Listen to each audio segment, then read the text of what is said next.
এই যে আমরা কোনো প্রবলেমে পড়লে সবসময় ঠাকুরকে বলি, ঠাকুরকে জানাই, ঠাকুর আমার এই হয়েছে, ঠাকুর আমার ওই হয়েছে, ঠাকুর আমার ওই হয়েছে। উনি তো অন্তর্যামী, উনি তো সব জানেন।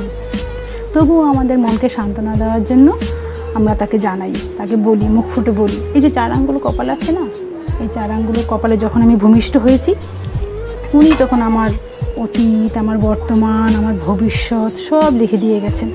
আমরা প্রত্যেকটা পদে পদে যে পা ফেলি সব উনি জানেন। তো তার কাছে বারবার জানানোর কোনো দরকার পড়ে না। ওনার কাছে মাথা নিচু করে, হাত জোর করে প্রবলেমের সঙ্গে ফাইট করে যাও, দেখো তোমার সব সমস্যার সমাধান হয়ে যাবে। সত্যি বলছি।